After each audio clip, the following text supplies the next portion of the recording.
Shalom. First off, I want to give all praise, glory, and honor to Yahweh, Bahashem, Yahweh Shai, Bahashem, Rakakudash. Double honors to the apostles and the elders of Great Millstone.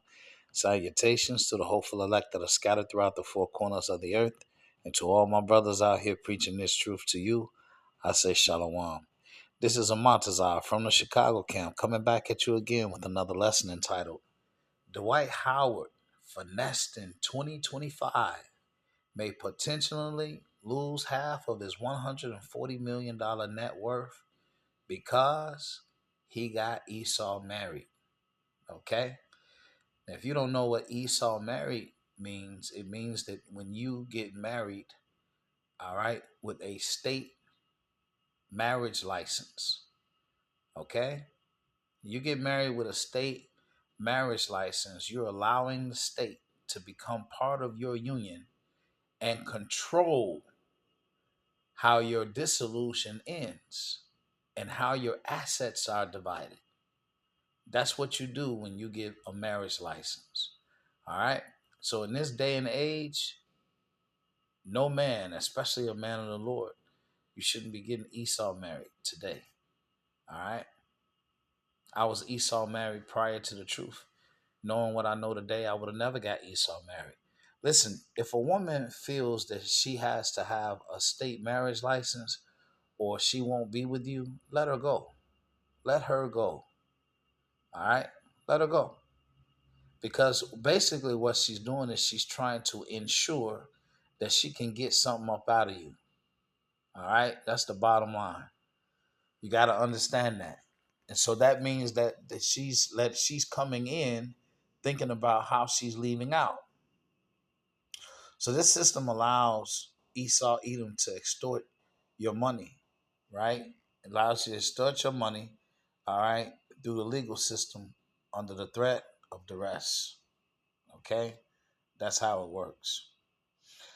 All right, so I remember when Dwight Howard first came into the league, young guy. I think he was 18 or something, coming from the Christian Academy.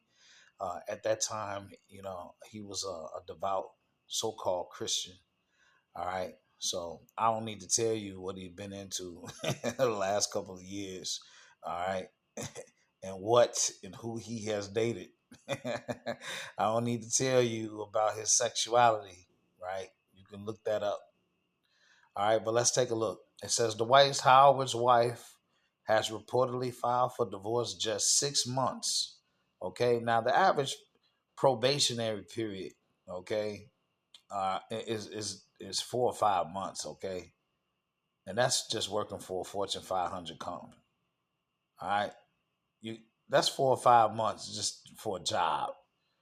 All right, this woman was married for 6 months, divorced him, and now about to get this hair hat wearing harlot with some used up box, about to get $70 million up off this brother. All right, Dwight Howard's wife has reportedly filed for divorce just 6 months into their marriage, seeking alimony. Okay, and half of his assets. Okay, she wants half his assets, and she wants to get paid.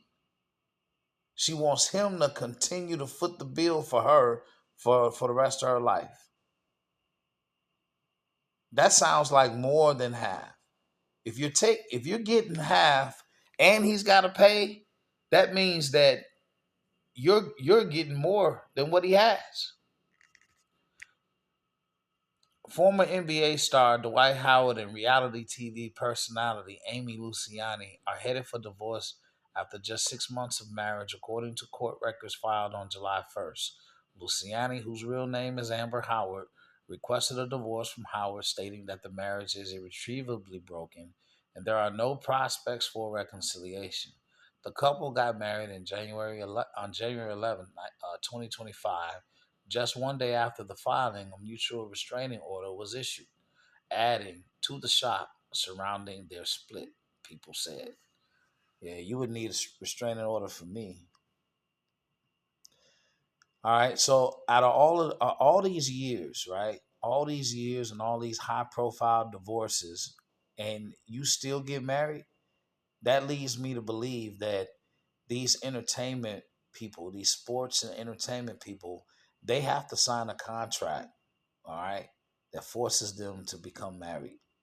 There has to be some kind of contract in the industry that says that, hey, you have to get married at some point, okay? Because no sane individual, no sane person is going to continue to get married and get half of his money taken from him. It makes no sense. That's why we know this game is rigged, okay? There has to be some kind of unspoken contract, all right, that forces them to be married so they can be separated from their money. Eddie Murphy did a stand up raw and he laughed and joked about Johnny Carson. That's where you get the 50. I want half, Eddie. And then he turns around and gets divorced. All right, let's take a look. This is what I put into Chat GPT. Some of the high profile divorces with ridiculous payouts. Michael Jordan's divorce, 168 million. Mel Gibson's divorce, 425 to 450 million. Tiger Woods' divorce, 100 million. Paul McCartney, 48 million. Jeff Bezos, 38 million. Rupert Murdoch, 110 million. Steven Spielberg, 100 million. Kevin Costner, 80 million. Okay? This is all pathetic. That's why I said that there has to be some kind of unwritten contract that Esau had these people sign. Now let's take a look at this short. Okay, it's gonna start out with Corey Holcomb. All right, who's a 2/3 sage? Okay, because he's even though he 2/3 and he foolish is funny as hell, but he still got some common sense and he be saying a lot of stuff that be on point. All right, and then it's gonna go into this where this woman literally was stealing from her husband. Okay, she was stealing from her husband and said, "I would have did this with anybody I was with." Let's listen. Ain't nobody, look, men with money are paying for whores. They're not cuffing them like that. I'm saying it's like, because they know, like, hey, cat's out the bag.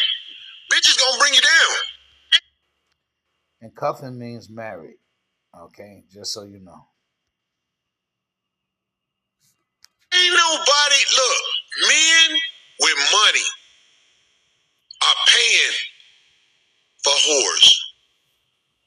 They're not cuffing them like that. I'm saying it's like, because they know, like, hey, cat's out the bag. Bitch is gonna bring you down.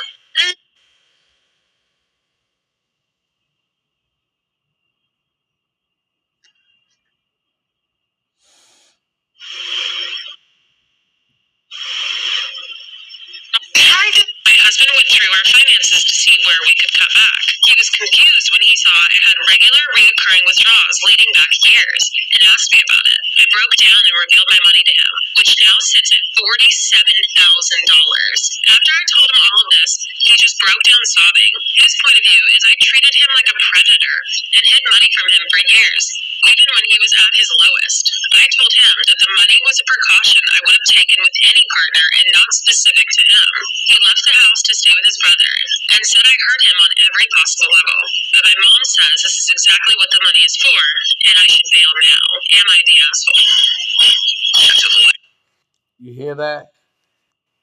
Her mother told her this exactly is what the money is for. See that? The wickedness of a woman. Let's get these scriptures. All right, this is Micah 2:10. We're gonna we're gonna keep bringing it out till you understand, Jake. Micah 2:10, arise ye and depart, for this is not your rest, because it is polluted. It shall destroy you even with the sword destruction. All right, America, Babylon the Great is not your rest. Okay, it is ruled by Esau, Edom, the basest of men.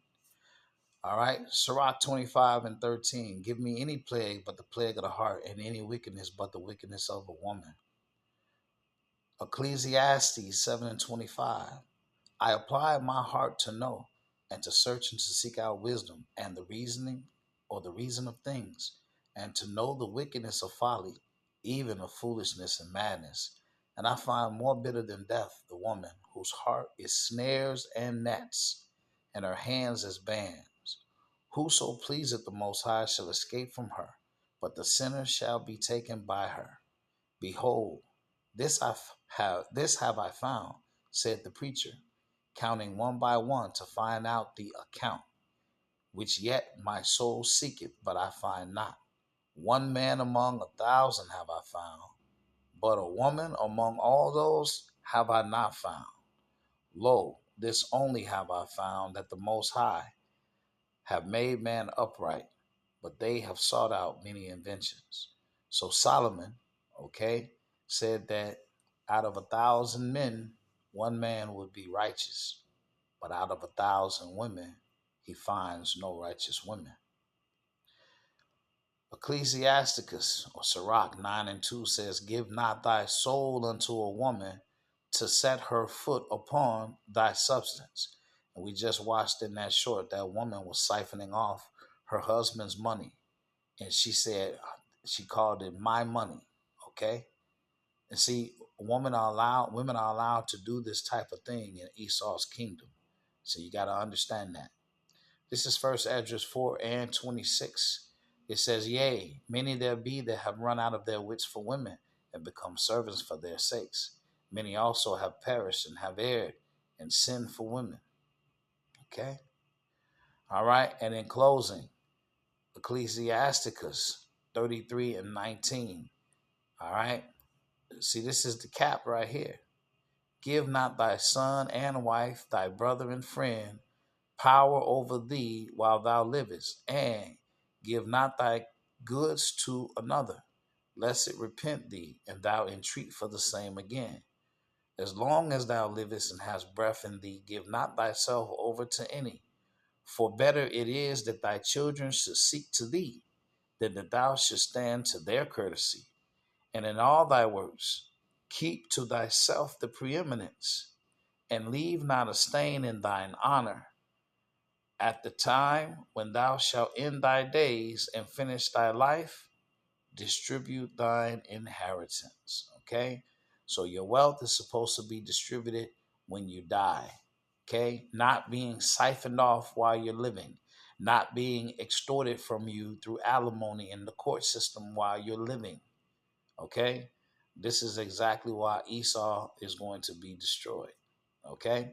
So, Mr. Dwight Howard, in this age of information, and in these years where MGTOW, men going their own way, and the Lord revealing the nature of women and their hypergamy, you still getting Esau married.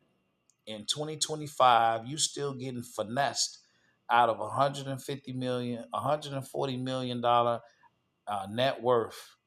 You about to let this hair hat wearing harlot take half your money for being married for 6 months. Okay? Come on, man. You need to wake up. I pray that this lesson has been edifying. To the next one. Shalom.